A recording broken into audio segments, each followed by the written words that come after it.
हम लोग जो है पीसीएस के लिए, पीसीएस या जो भी संबंधित एग्जाम है, इसके लिए हम लोग क्या कर रहे थे, क्वेश्चन सॉल्व करवा रहे थे। तो अभी साइंस का पेपर सॉल्व कराया जा रहा था, इसमें 25-25 क्वेश्चन का सेट बना हुआ है, वही क्वेश्चन हम लोग सॉल्व कर रहे हैं। इसमें कुछ क्वेश्चन ऐसे हैं जो प्रीवियस ईयर के हैं और कुछ कोचिंग के जो टेस्ट सीरीज के क्वेश्चन हैं वो लिए गए हैं। तो हम लोग उसी उसी को सॉल्व करा रहे हैं। आज 25 क्वेश्चन का सेट है, इसको हम लोग देखते हैं। इसमें पहला क्वेश्चन है, ओजोन पानी में सूक्ष्म जीवों को मारता है। ये क्या है, कथन है। तो ओजोन को सूक्ष्म जीवों या जो माइक्रो ऑर्गेनिज्म है उनको मारने के लिए यूज किया जाता है। तो कथन क्या है, सही है। ओजोन का फार्मूला क्या होता है, O3। इसमें क्या होगा, ऑक्सीजन के 3 परमाणु होंगे, ये मिलकर क्या बनाएंगे, ओजोन बनाएंगे। ये कैसी प्रक्रिया है, ओजोन क्या करेगी, ये जो यूवी रेज होती है इसकी प्रेजेंस में क्या होगी, बनेगी और टूटेगी। हमारे यहां जो पाई जाएगी, एक प्रोटेक्टिव लेयर भी है, ये जो ये पृथ्वी है सपोज करिए, यहां क्या है, लेयर है इसकी, क्षोभ मंडल है। ये क्या है, क्षोभ मंडल, ये समताप मंडल। यहां 15 से 35 किलोमीटर के बीच में ये पाई जाती है, किस मंडल में, स्ट्रेटोस्फीयर में या समताप मंडल में। नीचे क्षोभ मंडल, उसके ऊपर समताप मंडल में ये लेयर पाई जाती है। ये क्या करती है, यूवी रेज से हमारी रक्षा करती है, यूवी रेज से रक्षा करती है। दूसरी बात क्या है कि जो क्षोभ मंडल में या ट्रोपोस्फीयर में जो पाई जाती है वो क्या करती है, पॉल्यूटेंट का काम करती है, प्रदूषक का काम करती है, वो पॉल्यूटेंट या प्रदूषक का काम करती है। ठीक है, तो ओजोन पानी में सूक्ष्म जीवों को मारता है, ये सही है। दूसरा, ओजोन अस्थिर है, अस्थिर है। अस्थिर का क्या मतलब हुआ, अनस्टेबल है। तो अनस्टेबल ओजोन क्यों है, क्योंकि ये टूटती रहती है और बनती रहती है। अस्थिर है और पानी के साथ मिलते ही एक ऑक्सीजन परमाणु को हटा देती है। मतलब क्या होगा, इसका ऑक्सीडेशन हो रहा है। क्या हो रहा है, इसका ऑक्सीडेशन हो रहा है या ऑक्सीकरण हो रहा है। इस ऑक्सीकरण की प्रक्रिया में क्या होगा, ये सूक्ष्म जीवों को क्या करेगी, मारेगी। ऑक्सीकरण की प्रक्रिया में क्या होगा, सूक्ष्म जीवों का विनाश होगा। तो कथन भी सही है और कारण भी सही है और इसकी ये व्याख्या भी कर रहा है, तो ये हो जाएगा इसमें। एल्युमिनियम फास्फाइड का उपयोग, एल्युमिनियम फास्फाइड का उपयोग खाद्यान्नों के भंडारण तथा कीटनाशक और धूम्रनाशक के रूप में किया जाता है। तो ये कीटनाशक के रूप में इसका प्रयोग किया जाता है, धूम्रनाशक के रूप में भी प्रयोग इसका किया जाता है।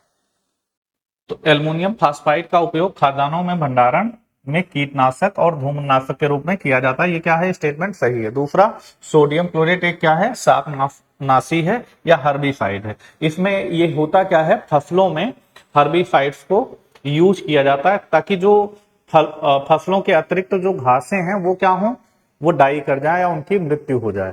तो ये कैसे होता है, शाकनाशी का उपयोग होता है, इसका एब्जॉर्प्शन क्या करते हैं, अलग अलग लेवल पर होता है। तो फसलें नहीं एब्जॉर्ब करेंगी लेकिन घासें क्या होंगी, एब्जॉर्ब कर लेंगी और डाई कर जाएंगी, फसलों पर कोई प्रभाव नहीं पड़ेगा। तो इसका ये दोनों कथन क्या है, सही है। तो सी हो जाएगा। सोडियम क्लोरेट क्या है, शाकनाशी। आपको ऐसे क्वेश्चन मिलाने के लिए भी मिल सकते हैं, एल्युमिनियम फास्फाइड धूम्रनाशक या कीटनाशक के संदर्भ में और सोडियम क्लोराइड शाकनाशी के संदर्भ में, तो ये मिलाने के लिए भी दे सकता है आपके पेपर में। अगला देखिए, शुष्क सेल, ड्राई सेल के बारे में बात कर रहा है, को चार्ज नहीं किया जा सकता है। ड्राई सेल, जो ड्राई सेल है उसको क्या किया जा सकता है, चार्ज नहीं किया जा सकता है। ये क्या है, कथन है। इसको चार्ज नहीं किया जा सकता क्या है, कथन है। कारण क्या है, शुष्क सेल में होने वाली प्रतिक्रिया प्रतिवर्ती नहीं होती, मतलब ये रिवर्सिबल नहीं होती। The reaction of the taking place in the dry cell is not reversible, not reversible. तो सही बात है, दोनों कथन क्या है, कथन कारण दोनों सही है। Dry cell can not be charge, इसको चार्ज नहीं किया जा सकता है, और क्या है, ये रिवर्सिबल नहीं है। तो दोनों कथन सही है, कथन कारण की व्याख्या भी कर रहा है। अब ड्राई सेल क्या है, ड्राई सेल में क्या किया जाता है, इसमें क्या होता है, केमिकल एनर्जी को केमिकल एनर्जी को किस में कन्वर्ट किया जाता है? इलेक्ट्रिक एनर्जी में, एनर्जी में। इसमें क्या होगा, जो टर्मिनल होंगे सेल के, जो सेल के टर्मिनल होंगे वो कार्बन और जिंक का बना होगा। कार्बन और जिंक का इसका टर्मिनल बना होता है। ये भी आपसे पूछा जाता है कि टर्मिनल्स किसके बने होते हैं, तो कार्बन के और जिंक के। इसमें बीच में क्या भरा होता है? इलेक्ट्रोलाइट्स भरा होता है। ठीक है, बीच में क्या होगा? केमिकल भरा होगा या रासायनिक पदार्थ भरा होगा। तो ये केमिकल एनर्जी किस में कन्वर्ट होती है? इलेक्ट्रिक एनर्जी में। सेल में क्या होगा? केमिकल एनर्जी इलेक्ट्रिक एनर्जी में कन्वर्ट होती है। इसको चार्ज नहीं किया जा सकता है। ठीक है, तो ये कथन कारण दोनों सही है इसमें, और व्याख्या भी है। कौन सा सही ढंग से मेल नहीं खाता है? ये फैक्चुअल है। उत्परिवर्तन का सिद्धांत, म्यूटेशन थ्योरी किसका था? ह्यूगो डे ब्रीज का था। विकास का सिद्धांत लेमार्क का नहीं था, ये डार्विन का था। विकास का सिद्धांत किसका है? डार्विन का है। इसमें क्या बताया गया? योग्यतम की उत्तरजीविता, योग्यतम की उत्तरजीविता। इसमें क्या बताया गया था? Survival of the fittest, survival of the fittest की बात की गई थी। वही जिएगा जिसके अंदर क्या होगी? क्षमता होगी। जिसके अंदर अनुकूलन की क्षमता होगी वही सरवाइव कर पाएगा। One gene one enzyme hypothesis beetle और टैटम ने दिया था, ये प्रीवियस ईयर का क्वेश्चन है। वन जीन वन एंजाइम क्या होता है? एक जीन क्या करेगा? एक जीन एक एंजाइम प्रोटीन सिंथेसिस की प्रक्रिया में जो प्रोटीन के संश्लेषण की प्रक्रिया होती है उसमें क्या करेगा? एक जीन क्या करेगा? जीन क्या होते हैं? तो डीएनए होते हैं। तो जीन क्या करेगा? जीन पे जो इंफॉर्मेशन होगी उसी इंफॉर्मेशन के आधार पर क्या होगा? अमीनो एसिड, अमीनो एसिड क्या होंगे? अरेंज होते चले जाएंगे। जो जीन पर इंफॉर्मेशन होगी उसी हिसाब से अमीनो एसिड क्या होंगे? अरेंज होते चले जाएंगे। और अमीनो एसिड क्या होगा? पॉलीपेप्टाइड चेन बनाएगा, और पेप्टाइड बॉन्ड के द्वारा अमीनो एसिड जुड़ेंगे और पॉलीपेप्टाइड चेन बनाएगा। इसी को क्या कहा जाता है? प्रोटीन कहा जाएगा। जो इंफॉर्मेशन जीन पर थी उसी हिसाब से क्या होगा? प्रोटीन फॉर्म होगा, उसी हिसाब से प्रोटीन बनेगी। इस प्रक्रिया को क्या कहते थे हम लोग? ट्रांसलेशन कहते थे।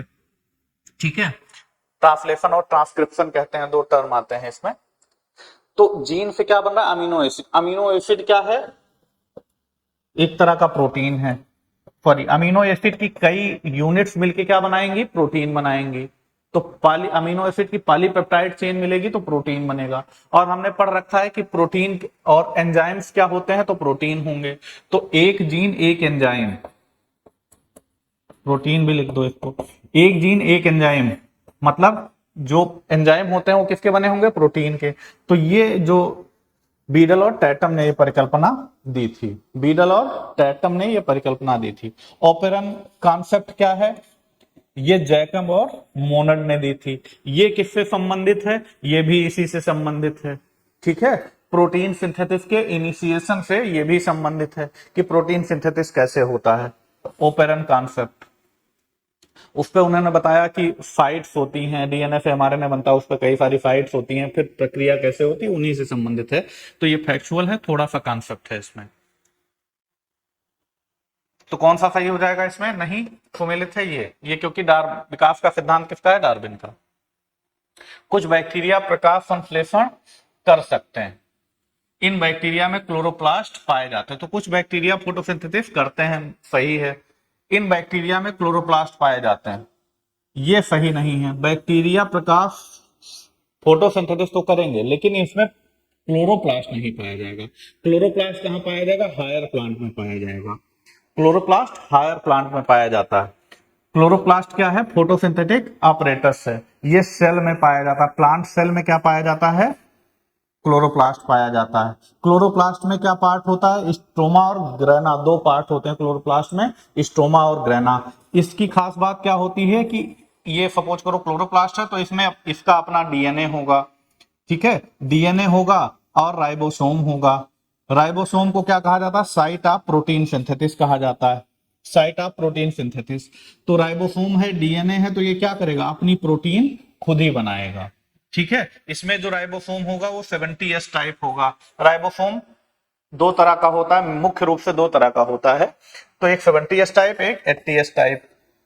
तो कोशिका में जो पाया जाएगा वो होगा 80S टाइप, लेकिन जो इसमें पाया जाएगा क्लोरोप्लास्ट में वो कैसा होगा, 70S टाइप राइबोसोम होगा इसमें। तो इन बैक्टीरिया में क्लोरोप्लास्ट क्या होते हैं, नहीं पाए जाते हैं। क्लोरोप्लास्ट के स्थान पर क्या पाया जाता है, क्रोमेटोफोर। क्रोमेटोफोर्स पाए जाते हैं। ये क्रोमेटोफोर में क्या होगा, कुछ पिगमेंट होते हैं, कुछ पिगमेंट होंगे, इसी के द्वारा ये क्या करेगा, प्रकाश संश्लेषण करेगा। तो बैक्टीरिया में, बैक्टीरिया फोटोसिंथेसिस तो करता है, लेकिन क्या होगा उसमें क्रोमेटोफोर पाए जाते हैं। ये जो है सामान्यतः ये फोटोसिंथेसिस 400 nm से 700 nm लगभग पर फोटोसिंथेसिस करता है, जो लाइट की वेवलेंथ है। ठीक है, इस जो विजिबल स्पेक्ट्रम की वेवलेंथ है वो 400 से 700 तक क्या होगा, फोटोसिंथेसिस होगा। लेकिन इसके बाद के रेंज जो होगा वहां कौन करता है फोटोसिंथेसिस, बैक्टीरिया करते हैं। तो वो क्या करते हैं, इंफ्रारेड, इंफ्रारेड पे करेंगे। जब हम फोटोसिंथेटिक उसका देखेंगे तो क्या होता है, X U B, X rays, visible rays, ये क्या हो रहा है, एक्स रेज है, विजिबल है, सॉरी अल्ट्रावायलेट है, विजिबल है, और फिर इंफ्रारेड है। तो इंफ्रारेड पे, विजिबल पे हम लोग फोटोसिंथेसिस होगा, और यहां क्या होगा, इंफ्रा पे क्या होगा, इंफ्रारेड में बैक्टीरिया फोटोसिंथेसिस करेंगे। तो इंफ्रारेड में कौन फोटोसिंथेसिस करता है, बैक्टीरिया करते हैं। ठीक है, तो ये स्टेटमेंट क्या है, यानी ए सही है और आर क्या है, गलत है। तो ए सही है, आर गलत है, सी इसका आंसर हो जाएगा। केवल मादा मच्छर ही पक्षियों और स्तनधारियों जैसे गर्म रक्त वाले कशेरुकियों का खून चूसती हैं। तो ये सही बात है, मादा मच्छर ही चूसती हैं, पुरुष नहीं चूसते हैं। नर मच्छर, पुरुष नहीं, नर मच्छर। ठीक है, नर मच्छर फलों और फूलों का रस पीते हैं, ये भी क्या है, सही है। तो दोनों स्टेटमेंट क्या है, सही है। स्वपोषी ऑटोट्रॉपिक कौन होते हैं, तो प्रोड्यूसर होते हैं, प्लांट होंगे इसमें। प्लांट क्या है, प्रोड्यूसर है, तो वो ऑटोट्रॉपिक है। विषमपोषी कौन होगा, एक यानी हेट्रोट्रॉप कौन होगा, तो कंज्यूमर होगा। हम लोग क्या है, विषमपोषी हैं, हेट्रोट्रॉप हैं। तो उपभोक्ता क्या होगा, उपभोक्ता यानी कंज्यूमर। तो प्राइमरी, सेकेंडरी, टर्सरी जो कंज्यूमर होंगे वो क्या है, हेट्रोट्रॉप हैं। मृतोपजीवी क्या है, जैसे मृत जीवी, सेप्रोफाइट, सेप्रोफाइट ऑब्लिगेट होता है, मतलब क्या करेगा, वो मृत सड़ी गली चीजों से ही अपना भोजन प्राप्त करेगा। सामान्यतः क्या करेगा, वो मृत सड़े गले चीजों से ही अपना भोजन प्राप्त करेगा, जो सेप्रोफाइट होगा। इसमें कौन सा आएगा, फंगस आते हैं। फंगस का मतलब कवक। मशरूम क्या है, कवक है। और हर्बीवोरस मतलब शाकाहारी। तो हर्बीवोरस कौन होता है, ये प्राथमिक उपभोक्ता होगा। हर्बीवोरस कौन होगा, प्राथमिक उपभोक्ता होगा। हर्बीवोरस कौन होता है, प्राथमिक उपभोक्ता होगा। तो ये क्या होगा, गलत हो जाएगा। हर्बीवोरस क्या है, प्राथमिक उपभोक्ता। निम्नलिखित में से नाइट्रोजन फिक्सिंग जीव नहीं है, कौन नाइट्रोजन फिक्सेशन नहीं करता है, तो नास्टॉक करेगा, एनाबीना करेगा, एजिटोबैक्टर ये भी करेगा। अब कौन सा बचा, माइकोराइजा, ये नहीं करेगा। माइकोराइजा क्या होता है, ये फंगल एसोसिएशन है, fungal association with higher plant.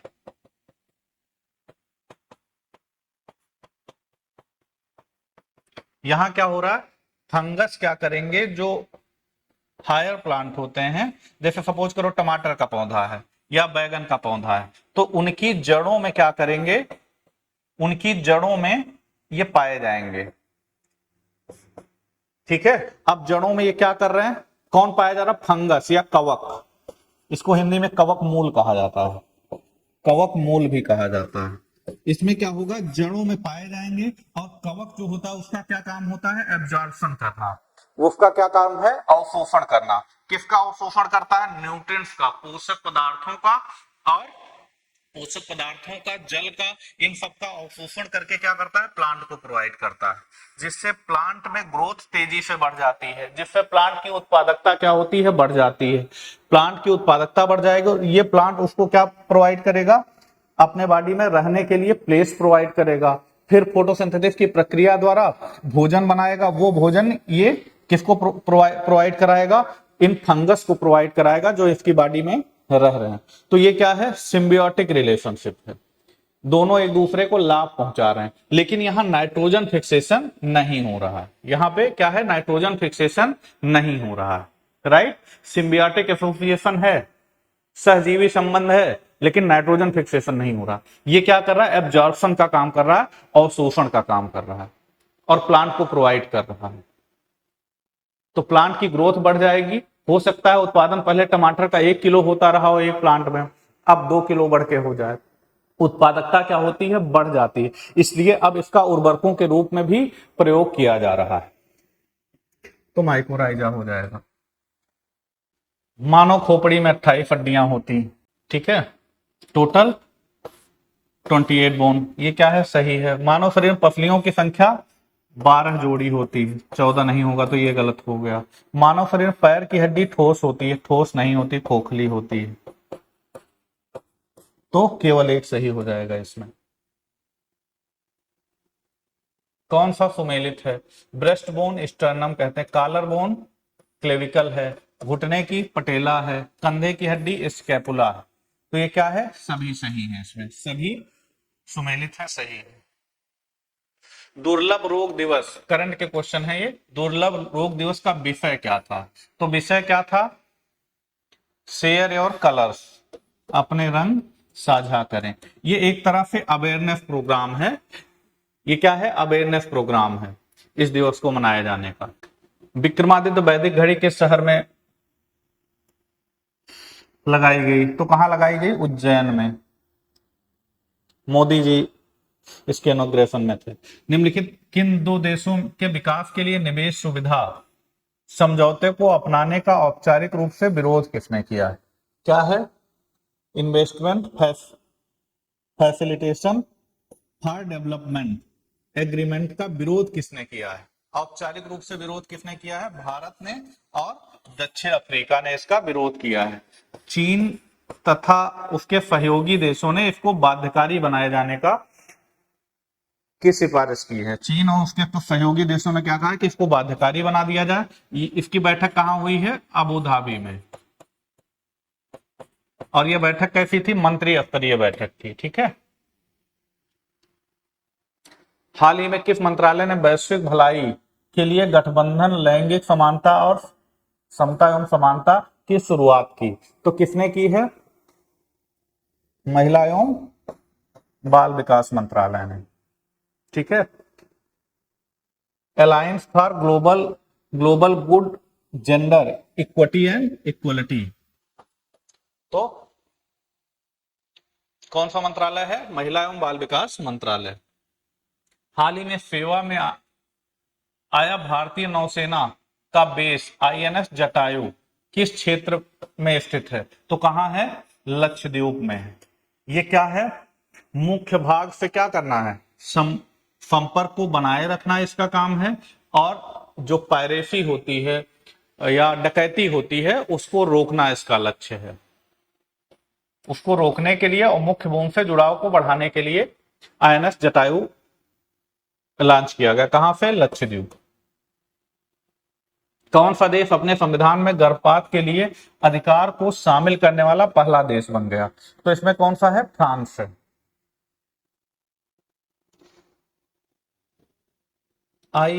RIS निम्नलिखित में से किससे संबंधित है? तो ये क्या है? जो नीति आयोग का एक प्रोग्राम है इनोवेशन को बढ़ावा, नवाचार को बढ़ावा देने के लिए। अटल टिकरिंग लैब, जो अटल टिकरिंग लैब है उसी का क्या है? अटल टिकरिंग लैब जो है नवाचार को बढ़ावा देने के लिए उसी के सहायक के रूप में इसे विकसित किया गया है। और केरल के एक कहां पे विकसित किया गया है? केरल में,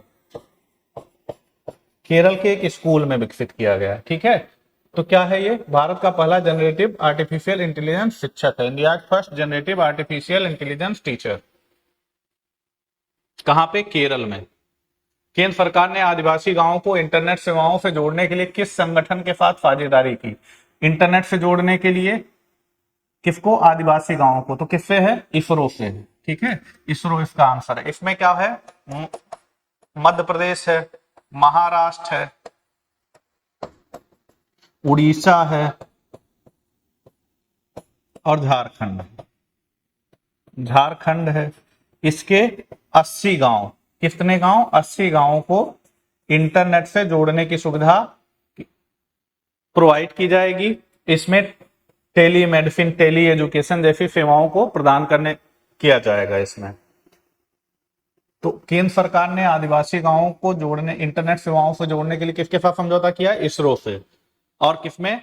मध्य प्रदेश, महाराष्ट्र, उड़ीसा और झारखंड के 80 गांवों के लिए है ये। 9 मार्च से 23 मार्च के बीच पोषण पखवाड़ा किस मंत्रालय? पखवाड़ा का मतलब 15 दिन का, 15 डेज। तो किस मंत्रालय ने लागू किया होगा इसको या आयोजित किया? तो महिला एवं बाल विकास मंत्रालय ने, महिला एवं बाल विकास मंत्रालय ने। भारतीय पैरालंपिक समिति के नए अध्यक्ष के रूप में किसे चुना गया?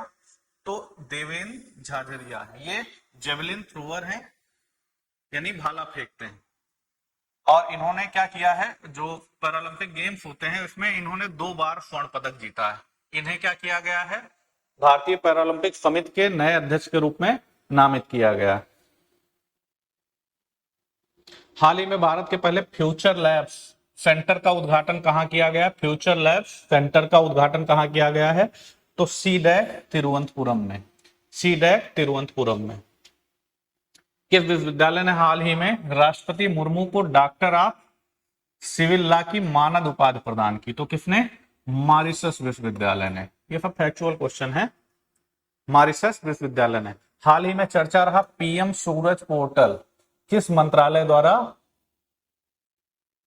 क्रियान्वित किया गया? तो ये कौन सा मंत्रालय होगा? पीएम सूरज पोर्टल तो सामाजिक न्याय एवं अधिकारिता मंत्रालय, ministry of social justice and empowerment.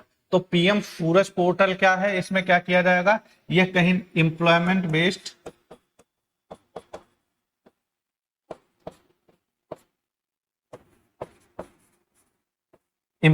Based portal है। इसमें क्या किया जाएगा कि एससी, ओबीसी और जो सफाई कर्मी, इन्हें क्या किया जाएगा? क्रेडिट की सुविधा दी जाएगी या वित्तीय सुविधा प्रदान की जाएगी, ताकि क्या हो? रोजगार उपलब्ध हो सके आसानी से और क्या हो? सामाजिक न्याय को बढ़ावा मिल सके, ताकि क्या हो? सामाजिक न्याय को बढ़ावा मिल सके। तो पीएम सूरज पोर्टल का क्या उद्देश्य है? इसका उद्देश्य है कि एम्प्लॉयमेंट बेस्ड क्या बढ़ाना? एम्प्लॉयमेंट बढ़ा के सोशल जस्टिस को बढ़ाना, सामाजिक न्याय को बढ़ाना। मंत्रालय कौन सा है? सामाजिक न्याय एवं अधिकारिता मंत्रालय। हाल ही में रूस के में भारत का राजदूत किसे नियुक्त किया गया? रूस में भारत का राजदूत तो विनय कुमार को। हैती से भारतीय नागरिकों को निकालने के लिए भारत द्वारा शुरू किए गए ऑपरेशन का क्या नाम है? क्या नाम है? तो ऑपरेशन इंद्रावती।